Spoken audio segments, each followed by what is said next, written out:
Hello दोस्तों, मैं जवान सिंह स्वागत करता हूं आपका आज की वीडियो में। दोस्तों, आज हम एक स्मॉल कैप कैटेगरी के म्यूचुअल फंड का डिटेल रिव्यू करने वाले हैं। और ये जो स्मॉल कैप म्यूचुअल फंड है जी अपने रिटर्न्स को लेकर पिछले सालों में निवेशकों में काफी चर्चा का विषय रहा है।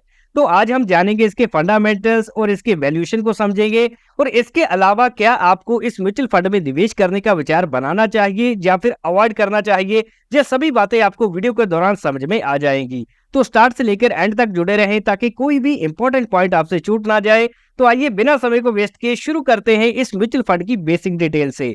तो हम जिस म्यूचुअल फंड की बात करने जा रहे हैं इसका नाम है quant small cap mutual fund. तो इस समय इस म्यूचुअल फंड का टोटल एसेट अंडर मैनेजमेंट हो चुका है 29,629 करोड़ का। तो यहाँ पर हमें एक अच्छा खासा एयूएम साइज देखने को मिल रहा है। और इसके अलावा एनएवी का प्राइस है 286 रुपए का। तो एनएवी किसी भी म्यूचुअल फंड के यूनिट प्राइस को कहते हैं। और यहाँ पर अगर हम ट्रैक रिकॉर्ड देखते हैं तो इस म्यूचुअल फंड को लॉन्च किया गया था नवंबर 1996 में। तो अभी 29 साल का इसको समय हो चुका है। और हम जिस डायरेक्ट प्लान की बात कर रहे हैं इसको लॉन्च किया गया था 1 जनवरी 2013 को। तो 12 साल 6 महीने का इसको समय हो चुका है। और इसके बाद एक्सपेंस रेशियो देखें तो यह है 0.66% की। तो हमारे फंड को मैनेज करने के लिए फंड हाउस द्वारा हमसे जो सालाना फीस ली जाती है उसको एक्सपेंस रेशियो बोला जाता है। और इसके बाद अगर हम बात करें लॉक इन पीरियड की तो इस म्यूचुअल फंड में किसी भी प्रकार का लॉक इन पीरियड नहीं है। हाँ, अगर एग्जिट लोड देखें तो यहाँ पर 1% का एप्लीकेबल है। अगर आप अपनी की गई इन्वेस्टमेंट को 1 साल के अंदर अंदर ही रिडीम करते हैं तो यहाँ पर 1% का एग्जिट लोड लगेगा। लेकिन अगर 1 साल के बाद रिडीम किया जाता है तो किसी भी प्रकार का एग्जिट लोड नहीं है। और इस म्यूचुअल फंड द्वारा जिस बेंचमार्क इंडेक्स को फॉलो किया जाता है उसका नाम है Nifty small cap 250 TRI index. और अगर हम इन्वेस्टमेंट ऑप्शंस की बात करें तो इस म्यूचुअल फंड में मंथली एसआईपी 1,000 रुपए से शुरू हो जाती है। और अगर किसी को लमसम अमाउंट इन्वेस्ट करनी है, एक मुश्त पैसा लगाना है, तो यहाँ पर 5,000 रुपए से शुरू करा जा सकता है। और इन दोनों ही ऑप्शंस में किसी भी प्रकार की मैक्सिमम लिमिट नहीं है, जितनी चाहे आप अमाउंट इनमें इन्वेस्ट करके चल सकते हैं। और अभी हम इस म्यूचुअल फंड की पास्ट परफॉर्मेंस को देखने वाले हैं कि पिछले सालों में इसने किस प्रकार के रिटर्न बना के दिए हैं अपनी कैटेगरी के मुकाबले, और इसकी रैंकिंग किस प्रकार की रही है।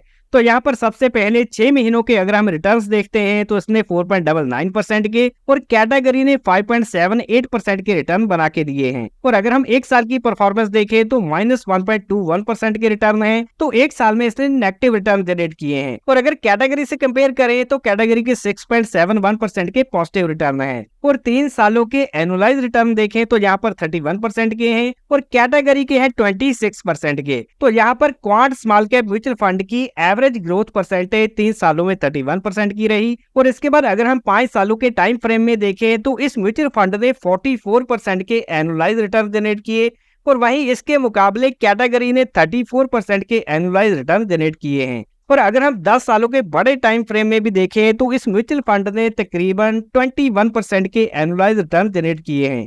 और अगर कैटेगरी की बात करें तो इसके हैं 18.41% के। तो यहाँ पर अगर हम रैंकिंग की बात करते हैं तो पिछले 5 सालों की परफॉर्मेंस के हिसाब से 22 फंड्स में से ये म्यूचुअल फंड टॉप 1 पे रहा है। और इसके अलावा अगर हम 3 सालों की परफॉर्मेंस देखते हैं तो ये 28 फंड्स में से 6 नंबर पे रहा है। और अगर हम पिछले 1 साल की बात करें तो इसका रैंक 40 पे हो चुका है। तो कहने का मतलब है अगर हम 1 साल के हिसाब से देखें तो इस म्यूचुअल फंड ने काफी बुरा परफॉर्म किया है। और अगर 6 महीनों की बात करते हैं तो इसका रैंक हमें 30 पे दिखाई दे रहा है। लेकिन ओवरऑल अगर हम रिटर्न्स के हिसाब से देखें तो पिछले 5 सालों में और 10 सालों में काफी बेहतरीन परफॉर्मर जो म्यूचुअल फंड दिखाई दे रहा है। और इसके बाद हम बात करने वाले हैं फंड मैनेजर्स की जिनके द्वारा इस म्यूचुअल फंड को मैनेज किया जाता है। तो यहाँ पर हमें 7 फंड मैनेजर्स की लिस्ट दिखाई दे रही है, जिसमें सबसे पहला नाम आता है संजीव शर्मा जी का, जिनके पास 17 सालों का एक्सपीरियंस है म्यूचुअल फंड इंडस्ट्री में। और इसके बाद अगर हम देखें तो अंकित पांडे हैं, मिस्टर संदीप है, वरुण है, आयुषा है और समीर एंड युग टिब्रीवाल जैसे म्यूचुअल फंड मैनेजर इसको मैनेज करते आ रहे हैं। और इस म्यूचुअल फंड की परफॉर्मेंस को बेटर करने के उद्देश्य से मल्टीपल फंड मैनेजर्स को साल 2025 में ही नियुक्त किया गया है। और अभी हम देख लेते हैं इस म्यूचुअल फंड की होल्डिंग एनालिसिस। तो यहाँ पर हमें इक्विटी में 96% का निवेश दिखाई दे रहा है। और इसके बाद कैश में 2.8% और डेट में यहाँ पर 1% की एलोकेशन रखी गई है। और इसके बाद अगर हम मार्केट कैप के हिसाब से देखें तो इस म्यूचुअल फंड में लार्ज कैप कंपनीज में 25% की एलोकेशन रखी गई है। और वहीं कैटेगरी की एलोकेशन 6% की रही है। और इसके बाद अगर हम मिड कैप कंपनीज की बात करें तो 0.53% है और कैटेगरी की 17% है। और यहाँ पर स्मॉल कैप कैटेगरी की कंपनीज में 74% की एलोकेशन रखी गई है। और वहीं अगर हम कैटेगरी की बात करते हैं तो ये 76% की है। तो यहाँ पर ओवरऑल अगर हम देखते हैं तो स्मॉल कैप के साथ लार्ज कैप कंपनीज में भी एलोकेशन को बढ़ाया गया है। इसका मतलब ये है कि फंड मैनेजर्स द्वारा सेफ प्लेस स्ट्रेटजी को फॉलो किया जा रहा है, जिससे इन्वेस्टर्स के मनी को मार्केट की वॉलेटिलिटी के दौरान प्रोटेक्ट किया जा सके। और निवेशकों द्वारा इस म्यूचुअल फंड में जो पैसा निवेश किया जाता है वो कौन कौन से सेक्टर्स में लगाते हैं, आइए वो भी देख लेते हैं। तो यहाँ पर सबसे पहले अगर हम देखें तो एनर्जी एंड यूटिलिटी सेक्टर में 18%, consumer discretionary 16%, financial 15%, health care sector 14%, material 12%, industrial 8%, consumer staple 5%, technology 4% और रियल एस्टेट में भी 1.6% का निवेश किया गया है। तो ओवरऑल अगर हम देखें तो फंड मैनेजर्स द्वारा किसी भी खास सेक्टर में 20% से ज्यादा की एलोकेशन नहीं रखी गई। तो यहाँ पर अच्छी डाइवर्सिफिकेशन द्वारा रिस्क को मैनेज करने का प्रयास किया गया है। और इस म्यूचुअल फंड की टॉप 10 होल्डिंग कंपनीज में सबसे पहले नाम आता है रिलायंस इंडस्ट्रीज का, जिसमें तकरीबन 10% का निवेश किया गया है। इसके बाद आता है जियो फाइनेंशियल सर्विसेज जिसमें 6%। तो रिलायंस की जो लार्ज कैप कंपनीज है उसमें हमें तकरीबन 15% का निवेश यहाँ पर देखने को मिल रहा है। इसके बाद आता है edges logistic 3%, RBL bank 3%, Bikaji foods international 2.81% और यहाँ पर पॉली मेडिक्योर में 2.48 और अडानी पावर में 2.23% की एलोकेशन रखी गई है। और नंबर 8 पे HFCL लिमिटेड और अडानी एंटरप्राइजेस और लास्ट में एस्टर डीएम हेल्थ केयर में 2% का निवेश किया गया है। तो ये थी इस म्यूचुअल फंड की टॉप 10 होल्डिंग कंपनीज। और दोस्तों अभी हम इस म्यूचुअल फंड की पोर्टफोलियो पोजीशन को देखने वाले हैं। तो यहाँ पर सबसे पहले अगर हम नंबर ऑफ स्टॉक्स की बात करें तो इस म्यूचुअल फंड में टोटल 96 स्टॉक है। तो एक डाइवर्सिफिकेशन हमें अच्छी खासी यहाँ देखने को मिल रही है।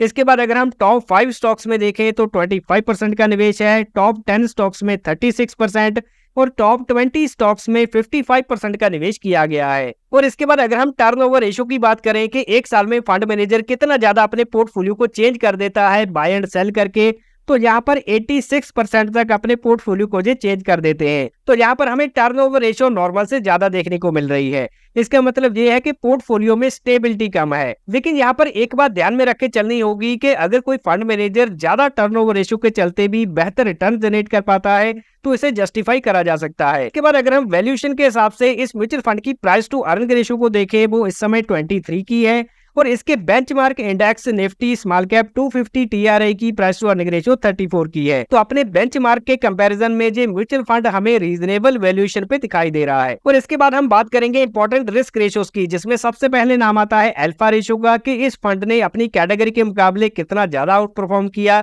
नंबर जितना बड़ा होता है उतनी आउट परफॉर्मेंस ज्यादा होती है। तो यहाँ पर इस म्यूचुअल फंड का अल्फा है 4.72 का और कैटेगरी का है 1.90 का। तो कैटेगरी के मुकाबले इस म्यूचुअल फंड ने काफी बेहतर परफॉर्म किया है। और अगर हम बीटा रेशियो की बात करते हैं कि मार्केट में जब गिरावट आती है तो इस म्यूचुअल फंड में किस प्रकार की वॉलेटिलिटी देखने को मिलती है, नंबर अगर 1 से ज्यादा हो तो इसको हाई वॉलेटाइल फंड माना जाता है, लेकिन अगर नंबर 1 से कम हो तो म्यूचुअल फंड कम वॉलेटाइल माना जाता है।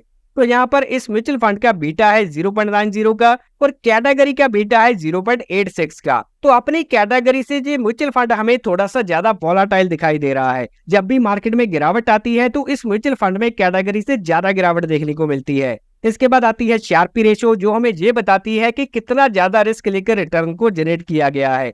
नंबर जितना बड़ा होगा उतनी रिस्क की मात्रा कम होगी। तो यहाँ पर इस म्यूचुअल फंड की शार्पी रेशो है 0.85 की और कैटेगरी की है 0.71 की।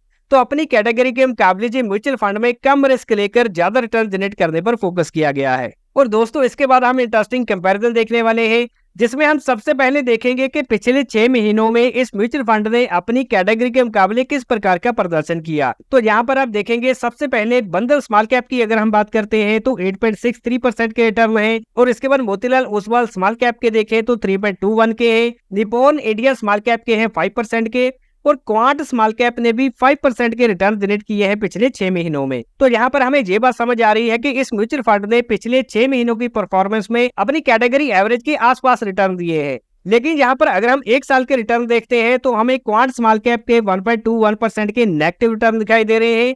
लेकिन जो इसके पीयर्स हैं जैसे Nippon India small cap 2.25%, Motilal small cap के 18% के और बंधन स्मॉल कैप के तकरीबन 16% के रिटर्न दिखाई दे रहे हैं। तो 1 साल की जो परफॉर्मेंस है वो हमें बुरी दिखाई दे रही है, लेकिन जो 6 महीने की परफॉर्मेंस है उसमें हमें जो म्यूचुअल फंड संभलता हुआ दिखाई दे रहा है। और दोस्तों अभी हम इस म्यूचुअल फंड की 5 साल की परफॉर्मेंस को इसके पीयर्स के साथ कंपेयर करके देखने वाले हैं। तो यहाँ पर सबसे पहले अगर हम एडलवाइस स्मॉल कैप की बात करते हैं तो इस म्यूचुअल फंड ने 5 सालों में 10 लाख रुपए की इन्वेस्टमेंट को 47 लाख बना दिया है। और अगर हम बंधन स्मॉल कैप म्यूचुअल फंड की बात करते हैं तो इसने 10 लाख की इन्वेस्टमेंट को 50 लाख से ऊपर बना दिया है। और जो निप्पॉन इंडिया का स्मॉल कैप म्यूचुअल फंड है इसने 10 लाख की इन्वेस्टमेंट को तकरीबन 51 लाख बना दिया है। और हम जिस म्यूचुअल फंड का रिव्यू कर रहे हैं quant small cap mutual fund, इसने पिछले 5 सालों में 10 लाख की इन्वेस्टमेंट को 63 लाख तक पहुंचा दिया है। तो यहाँ पर हमें 5 साल के टाइम पीरियड में जो म्यूचुअल फंड टॉप परफॉर्मर दिखाई दे रहा है। और इसके बाद हम देखेंगे कि मार्केट में जब गिरावट का दौर चल रहा था सितंबर 2024 से लेकर फरवरी 2025 तक, तो उस टाइम के दौरान इस म्यूचुअल फंड में कितनी ज्यादा गिरावट देखने को मिली। तो यहाँ पर चार्ट आपके सामने है कि जब मार्केट में गिरावट आई तो यहाँ पर हमें 20% तक की गिरावट इस म्यूचुअल फंड में देखने को मिली है।